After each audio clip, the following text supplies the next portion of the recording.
आइए हम प्रार्थना करें। हमारे महान दयालु स्वर्गीय पिता, हम आपका धन्यवाद करते हैं क्योंकि आपने हमारे पढ़ाइयों में मदद सहायता किया, हमें सिखाया, हमें दिखाया कि हम इस जगत के इतिहास में कहाँ हैं। और जब हम देखते हैं तो ये बात स्पष्ट होता है कि हम अंत के समय में हैं और आपका आना बहुत जल्द है। पिता परमेश्वर, आज के पढ़ाई में आप अपने आत्मा के द्वारा अगुवाई कीजिए ताकि हम जो है आपके कार्यों में बने रहें, लगे रहें, ताकि आपका आना जल्द से जल्द हो सके। पिता परमेश्वर, अगुवाही कीजिए। इस विनती को यीशु मसीह के नाम से मांगते हैं, आमीन। हम विशेषकर परमेश्वर का धन्यवाद करना चाहते हैं क्योंकि परमेश्वर ने हमें ये सुनहरा मौका दिया है, समय दिया है, जहां हम सभी जो है दोबारा से जुड़ सके और वचन की अध्ययन में आखिरी बार हम मिल सके। और विश्वास करता हूँ ये पढ़ाइयाँ आपके लिए और आपके परिवार के लिए आशीषित का कारण रहा है। और मैं आप सबका जहाँ कहीं से भी आप जुड़े हैं, मैं आपका होप चैनल हिंदी की ओर से मैं हार्दिक स्वागत करता हूँ और प्रार्थना करता हूँ कि आज का पढ़ाई आपके और आपके परिवार के जीवन के लिए एक आशीष का कारण होगा। और हमने बहुत विषयों को देखा और हर एक विषय जो है एक बहुत बड़ी आशीष का कारण रहे हैं। और आज का विषय एक बहुत खास, ये आखिरी विषय बहुत खास है, वो है सच्चे ईसाई, वो है सच्चा ईसाई। और यदि हम देखें ईसाई, सच्चा ईसाई कौन है, तो हमें जो है यीशु मसीह को जीवन को देखना होगा कि यीशु मसीह कैसे थे। वो सच्चा ईसाई वही है जो बिल्कुल यीशु मसीह जैसा जीवन जीता है। हम देखते हैं कि यीशु मसीह हमसे प्रेम करते हैं। यीशु मसीह क्योंकि हमसे प्रेम करते हैं, उन्होंने अपना जो है जान देकर, अपने आप को देकर उन्होंने हमें जो है बचाया। क्योंकि यीशु मसीह हमसे प्रेम करते हैं, आज हमारे लिए जो है उस स्वर्गीय पवित्र स्थान में हमारे लिए प्रार्थना कर रहे हैं। क्योंकि वो हमसे प्रेम करते हैं, वो हमारे को जो है पिता के सामने पेश करते हैं कि हम जो है उनके द्वारा बचाए गए हैं। केवल परमेश्वर का प्रेम है कि आज हम जीवित हैं। क्योंकि परमेश्वर ने हमसे ऐसा प्रेम किया कि उन्होंने जो है कुछ नहीं सोचा और अपने एक लौते पुत्र को हमारे लिए दे दिया। हम देखते हैं कि परमेश्वर जो है एक प्रेमी परमेश्वर है। यीशु मसीह जो है एक प्रेम से भरे हुए परमेश्वर है। और अजीजों, आइए हम देखें तो एक सच्चा ईसाई कैसा ईसाई है। एक सच्चा ईसाई का जीवन जो है कैसा जीवन होना चाहिए जब वो देखता है कि वो अंत के समयों में जी रहा है। जैसे हम वचनों को पढ़ रहे थे, वचन स्पष्ट रूप से कहता है कि समय को पहचानते हुए, जब हम समय को आप हमारे पढ़ाइयों के द्वारा हमने पहचाना कि ये समय अंत का समय है, तो हमें ऐसे समय में क्या करना चाहिए। एक सच्चा ईसाई को जो है ऐसे समय में क्या करना चाहिए। आइए इस पढ़ाई में आगे जाने के लिए हम जाएंगे दूसरा पतरस उसका 3:12। यहाँ इस प्रकार लिखता है, और परमेश्वर के उस दिन की बाट किसी रीति से जोना चाहिए और उसके जल्द आने के लिए कैसा यत्न करना चाहिए। यहाँ दूसरा पतरस 3:12 कहता है कि हमें उसके दिन की, उसके आगमन के दिन के लिए हमें बाट जोने की जरूरत है और उसके लिए यत्न करने की जरूरत है। और यदि हम सरल शब्दों में कहें, अंत के समय के ध्यान में रखते हुए कि एक सच्चा ईसाई वही है जो यीशु मसीह के आगमन को अपने नजरों के सामने रखता है और यीशु मसीह के आगमन को करीब लाने के लिए कार्य भी करता है। दोबारा इस परिभाषा को दोहराना चाहूँगा कि एक सच्चा ईसाई वही है जो यीशु मसीह के दूसरे आगमन को देखता है, उसकी बाट जोता है और उसके साथ साथ उसके आगमन को करीब करने के लिए परिश्रम करता है। ये जो है एक सच्चे ईसाई की परिभाषा है। और यदि ये आपके जीवन के साथ मेल नहीं खाती है तो आपको जो है आज मन फिराने की जरूरत है, ताकि ये जो वचन का जो परिभाषा है एक सच्चे ईसाई का, वो आपके जीवन में पूरा हो सके। यदि आप इतिहास पे देखें, विलियम मिलर, आप जानेंगे उस महान निराशा दिन 1844 के विषय में आप जरूर जानते होंगे। विलियम मिलर जो है एक आम किसान थे और वे जो है एक बपतिस प्रचारक के एक जो है वो बच्चे थे। और आप देखते हैं कि विलियम मिलर जो है उनको जो है एक संदेश मिला और वो संदेश था यीशु मसीह के आगमन के विषय में। उन्होंने दानियल 8 का 14 को देखा जहां पर 2300 वर्ष की भविष्यवाणी की जिक्र की जाती है। और जब उन्होंने गहरा अध्ययन किया तो उन्होंने जो है अध्ययनों के द्वारा वो एक जगह आ पहुंचे और उन्होंने ये कहा कि यीशु मसीह का आगमन जो है 1844 में होगा। और जब उन्होंने इस बात को देखा कि यीशु मसीह का आगमन जो है 22 अक्टूबर 1844 में होगा, तो वो जो है इस बात को प्रचार करने लगे। और हम देखते हैं कि जब वो प्रचार करने लगे तो लोग उसके संदेश को सुनने लगे और लोग उस समय बताया जाता है कि वे अपना घर को बेचने लगे, वे अपना धन संपत्ति को बेचने लगे। क्यों? क्योंकि उन्होंने जो संदेश उनको मिला था वो ये था कि यीशु मसीह जो है 22 अक्टूबर 1844 को आने वाले हैं। और वो हर एक चीज़ जो उनके पास था, हर एक चीज़ को वो खर्चने के लिए तैयार थे और अपने आप को खर्चने के लिए भी वो तैयार थे। और हम देखते हैं कि जब 22 अक्टूबर 1844 आया तो यीशु मसीह का आगमन नहीं हुआ। और अजीजों, यहाँ पर जो है एक गलती हुई थी जो विलियम मिलर के उस गिनती में हुई, और वो ये था कि उन्होंने गिनती बिल्कुल ठीक की थी। क्योंकि 22 अक्टूबर 1844 में एक बहुत अहम घटना हुई थी और वो ये थे कि यीशु मसीह जो है आप महापवित्र स्थान में वो प्रवेश कर रहे थे ताकि वो न्याय का, उस याजक का कार्य को जो है आगे लेकर जाए। और अभी जो है यीशु मसीह महापवित्र स्थान में है और जब वो याजक का कार्य को खत्म करेंगे तो वो बहुत जल्द हम सबको लेने आएंगे। तो आप देखते हैं विलियम मिलर के जीवन में एक सच्चा ईसाई का जीवन, जब उसको यीशु मसीह का आगमन का संदेश मिला तो वो अपने तक सीमित नहीं रखा, पर वो जो है जगह जगह जाकर वो प्रचार करने लगा और लोग सुनने लगे और लोग विश्वास करने लगे। और एक सच्चा ईसाई वही है जो विश्वास करता है और उस कार्य को भी आगे बढ़ाता है। नूआ एक अच्छा उदाहरण होगा जिसके विषय में हमने पिछले पढ़ाई में देखा था कि किस प्रकार से जब नूआ के यहाँ संदेश आया कि जल प्रलय आने वाला है, आप देखते हैं कि नूआ जो है चुपचाप नहीं बैठा रहा, वो क्या करने लगा, प्रचार करने लगा और बड़ी जहाज की तैयारी में वो लग गया। हर एक चीज उसके पास जो था वो संदेश के प्रचार करने में और उस जहाज को बनाने में उसने क्या किया, इस्तेमाल किया। और एक सच्चा ईसाई का जीवन बिल्कुल ऐसा ही होगा। जो भी वो होगा वो परमेश्वर के लिए होगा और जो कुछ भी धन उसके पास है वो परमेश्वर की बढ़ाई के लिए, उसके राज्य के बढ़ाई के लिए वो क्या करेगा, वह इस्तेमाल करेगा। अजीजों, यदि आप बाइबल में देखें, बाइबल बताती है कि हम जिस समय में जी रहे हैं ये एक बहुत अहम समय है। और इस समय जब हम जी रहे हैं, ये समय जो सच्चाई हमारे पास है वो अहम सच्चाई है और वो ये है कि यीशु मसीह आने वाले हैं। और हम सब जो है केवल इस पृथ्वी में एक यात्री हैं और हम केवल कुछ पल के लिए हैं और बहुत जल्दी जो है इस पृथ्वी को छोड़कर हम अपने जो है घर में चले जाएंगे जहां हम यीशु मसीह के साथ सदा के लिए रहेंगे। अजीजों, ये जो यीशु मसीह का दूसरा आगमन का सच्चाई जो है आप देखेंगे ये हमेशा से था और परमेश्वर के लोगों ने हमेशा से उसके आगमन की बाट जोते आए हैं। पर केवल उन्होंने बाट नहीं जोई है, पर उसके लिए उन्होंने काम भी किया।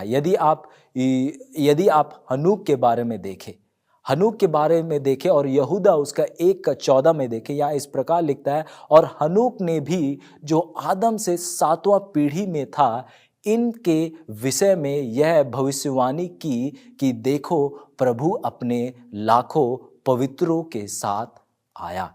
तो देखिए यहाँ पर जो है हनूक जो कि 7वां पीढ़ी में से है, वो यीशु मसीह के आगमन के विषय में क्या कर रहा है, वो प्रचार कर रहा है, वो बता रहा है। और इसी कारण से जैसे हमने पिछले पढ़ाई में देखा कि जब उसने देखा कि यीशु मसीह का राज्य सच्चा है, यीशु मसीह सच्चा है, बाइबल का परमेश्वर सच्चा है, जब उन्होंने इन बातों को देखा तो आप देखते हैं उसने हर एक चीज़ जो उसके पास था उसने परमेश्वर के राज्य को बनाने में इस्तेमाल किया।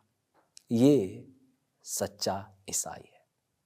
जब आपका जीवन यीशु मसीह होता है, जब आपका जीवन यीशु मसीह का आगमन होता है, जब आपका धन संपत्ति यीशु मसीह का आगमन होता है, तो आप कहते हैं अपने जीवन से कि यीशु मसीह आने वाले हैं।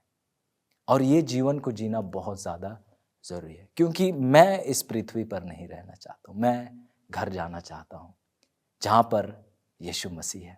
और देखिए मत्ती 24:14 क्या कहता है, और राज्य का ये सुसमाचार सारे जगत में प्रचार किया जाएगा कि सब जातियों पर गवाही हो, तब अंत आ जाएगा।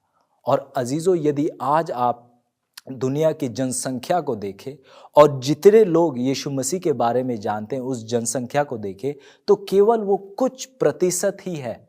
यदि आज के समय में लगभग 840 करोड़ की जनसंख्या है, उनमें से केवल कुछ करोड़ लोग जो है ये बात को, ये सच्चाई को जानते हैं कि यीशु मसीह आने वाले हैं। अजीजों, हमारे पास एक बहुत बड़ा कार्य है।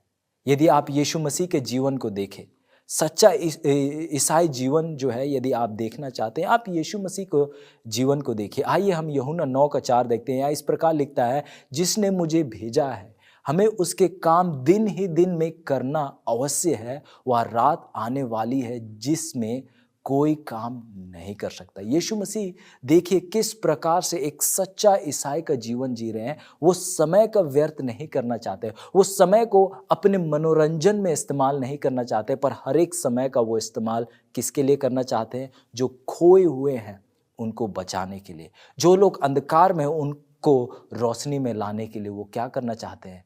वो कार्य करना चाहते हैं। यीशु मसीह के जीवन को देखें तो यीशु मसीह हर एक समय को, हर एक पल को जो है सोच समझकर इस्तेमाल किया करते थे। वो जो भी करते, जो भी बोलते, हर एक चीज़ का एक मकसद था। हर एक चीज़ उनका करना, छोटे से छोटा, बड़ा से बड़ा, उसका मकसद ये था कि कोई जो है बचाया जा सके। यीशु मसीह जब पानी भी मांगते तो पानी मांगने के द्वारा भी उनका एक मकसद था कि एक रूह को कैसे बचा सके। और हमारा जीवन भी ऐसा ही होना चाहिए। हमारा काम काज की जगह भी हमारा मकसद क्या होना चाहिए कि कैसे मैं किसी को यीशु मसीह के पास ला सकूं। ये हमारा जीवन होना चाहिए। हम यदि कुछ खरीदने भी जा रहे हों, हमारा मकसद ये होना चाहिए कि हमारा तौर तरीके से कोई या किसी के पास यीशु मसीह जो है रह सके। ये बहुत ज़्यादा ज़रूरी है। आप देखते हैं उस महिला के बारे में कि जो कि 12 साल से जो है उस बीमारी से गुजर रही थी, और वो महिला जो है लोगों के पास, अलग अलग डॉक्टरों के पास जा जाकर वो इलाज करने के लिए, उसका जो है हल ढूंढने के लिए जाती है, और जितना भी धन दौलत, जितना भी संपत्ति था वो इस्तेमाल कर देती है। क्यों? ताकि वो ठीक हो सके। और हम देखते हैं कि 12 सालों तक केवल उसके यहाँ से धन जाता रहा, पर उसका कोई लाभ उसे नहीं मिला। और एक समय जब यीशु मसीह जब वहाँ से गुजर रहे थे, आप देखते हैं कि जब वो देखती है यीशु मसीह गुजर रहे थे, पर भीड़ बहुत ज़्यादा था, वो मन में कहती कि यदि मैं उसके कपड़े का आखिरी छोर को मैं छू ही लूँ तो मैं क्या हो जाऊँगी? चंगा हो जाऊँगी। फिर आप देखते हैं कि वो भीड़ में कोशिश करती है कि यीशु मसीह तक पहुँचे, और कोशिश करती है, पर वो पहुँच नहीं पाती है। पर यीशु मसीह जो कि भीड़ में चल रहे थे, वो जानते थे, वो देख सकते थे कि ये एक औरत जो है उन्हें छूने की कोशिश कर रही है। और बताते हैं कि जब वो कोशिश कर रही थी, यीशु मसीह उसकी ओर थोड़ा सा क्या होते हैं, जाते हैं ताकि वो छू सके। अजीजों, ये है सच्चा ईसाई का जीवन। हर एक चीज़, आपका एक कदम भी किसी का बचाव के लिए होना चाहिए। हर एक शब्द आप बोलते हैं किसी को नीचा गिराने के लिए नहीं, पर किसी को ऊंचा उठाने के लिए यीशु मसीह था। अजीजों, जिस समय पर हम जी रहे हैं, ये वो समय नहीं है हम अपनी इच्छाओं को पूरी करें। ये एक बहुत महत्वपूर्ण और अहम समय है। ये पवित्र लम्हा है जब हमारे पास एक बहुत बड़ा कार्य है। और वो क्या कार्य है? जो लोग अंधकार में डूबे हुए हैं उनको जो है सच्चाई तक, रोशनी तक लेके आए। क्योंकि यही जो है यीशु मसीह का जीवन का उद्देश्य था, यीशु मसीह के जीवन का मिशन था, और एक बहुत बड़ा मकसद था। आइए लूका उसका 19:10 देखें। यहाँ इस प्रकार लिखता है, क्योंकि मनुष्य के पुत्र खोए हुए को ढूंढने और उनका उद्धार करने आया। अजीजों, मनुष्य का पुत्र यीशु मसीह जो है जब जगत में आए, उनका मकसद क्या था? कि जो लोग खोए हुए हैं, जो अंधकार में हैं, उनको ढूंढ कर उनको उद्धार कराए, उनको जो है जीवन, हमेशा का जीवन वो दे सके। पहला तिमोथी उसका 1:15 इस प्रकार लिखता है, यह बात सत्य है और हर प्रकार से मानने के योग्य है कि मसीह यीशु पापियों का उद्धार करने के लिए जगत में आया, जिनमें से सबसे बड़ा मैं हूँ। हाँ अजीजों, बिल्कुल ये सत्य है कि उनमें से मैं सबसे बड़ा हूँ, जिनके लिए यीशु मसीह जो है इस दुनिया में आए और उद्धार के लिए वो जो है क्रूस में मरे। अजीजों, आप देखिए कि यीशु मसीह का मकसद इस पृथ्वी पे आने का क्या था? किसी को बचाने का। और आगे देखिए यीशु मसीह ने जो है हम सब के लिए क्या कार्य छोड़ा है। यूहन्ना 17:18 कहता है, जैसा तूने जगत में मुझे भेजा है वैसे ही मैंने भी उन्हें जगत में भेजा है। परमेश्वर यीशु मसीह क्या है, हम सबको जगत में भेज रहे हैं। किसके लिए भेज रहे हैं? मौज मस्ती करने के लिए? बिल्कुल ही नहीं। अजीजों, हमें बचाया गया है ताकि हम बचे रह सके और दूसरों को हम बचा सके। हमें बचाया इसलिए नहीं गया है, यीशु मसीह क्रूस पे इसीलिए नहीं चढ़े ताकि हम एक और मनोरंजन में हम अपना समय को बिताएं। अजीजों, जब परमेश्वर आपको एक और दिन देते हैं तो आपको एक और दिन इसीलिए नहीं दे रहे ताकि आप जो है टीवी के सामने बैठे रहे और उन चीज़ों का आनंद ले जिन चीज़ों का जो है वो लोग आनंद ले रहे हैं जो आज अंधकार में है। अजीजों, आप सच्चे ईसाई नहीं हैं यदि आपका जीवन दुनिया के मनोरंजन में खोया हुआ है। आप सच्चे ईसाई नहीं हैं यदि आप जो है दुनिया के आग में अपने आप को तपाते। आप सच्चे ईसाई नहीं हैं, मुझे क्षमा कीजिएगा पर ये सत्य है। क्योंकि एक सच्चा ईसाई समझेगा कि समय क्या है और एक सच्चा ईसाई जो है समय को समझते हुए केवल वो ही करेगा जो उस समय के लिए उचित है। और यदि आप समय का व्यर्थ इस्तेमाल कर रहे हैं, अगर समय को यूं ही आप जाने दे रहे हैं अपनी इच्छाओं को पूरी करने के लिए, तो आपने समय को जाना ही नहीं है। आपने केवल उन 5 मूर्ख स्त्रियों की तरह, कुंवारियों की तरह आप केवल जो है दिखावा कर रहे हैं कि आप परमेश्वर यीशु मसीह पर विश्वास करते हैं। यूहन्ना 20:21 इस प्रकार लिखता है, यीशु ने फिर उनसे कहा, तुम्हें शांति मिले। जैसा पिता ने मुझे भेजा है वैसे ही मैं भी तुम्हें भेजता हूँ। हमें एक कार्य के लिए भेजा गया है और वो क्या है? लोगों को, जो लोग अंधकार में हों, उन्हें जो है हम यीशु मसीह तक लेकर आए। आइए हम एक और आयत को पढ़ेंगे जो कि मत्ती उसका 9:37 और 38 में हमें मिलता है। यहाँ इस प्रकार लिखता है कि तब उसने अपने चेलों से कहा, पके खेत तो बहुत है पर मजदूर थोड़े हैं, इसीलिए खेत के स्वामी से विनती करो कि वह अपने खेत काटने के लिए मजदूरों को भेज दे। अजीजों, आज पके खेत तो बहुत है और बहुत मतलब बहुत ज़्यादा है, पर काटने वाले कितने हैं? बहुत थोड़े हैं। मजदूर बहुत थोड़े हैं। उनमें से एक मजदूर आप भी है। पर मेरा सवाल ये है कि क्या मजदूर मजदूरी कर रहे हैं कि मजदूर जो है मजदूरी छोड़कर जो है दुनियावी चीज़ों में खो गए हैं? और शायद आप कहेंगे कि भाई आप तो दुनियावी चीज़ों में ही लगे हुए हैं। क्यों? कारण ये है कि मजदूर जो है गलत जगह पे है। और मैं चाहता हूँ और परमेश्वर सबसे ज़्यादा चाहते हैं कि हम जो है मजदूरी करें, हम जो है परमेश्वर के उस कार्य में लगे रहे जो बहुत अहम है और बहुत ज़्यादा ज़रूरी है। जब आप अपने पड़ोस में देखते हैं, आप देखते हैं पके हुए खेत। आप जब सफ़र करने जाते हैं, शायद ट्रेन में या फ्लाइट में या बस में, आप पके हुए खेत को देखते हैं।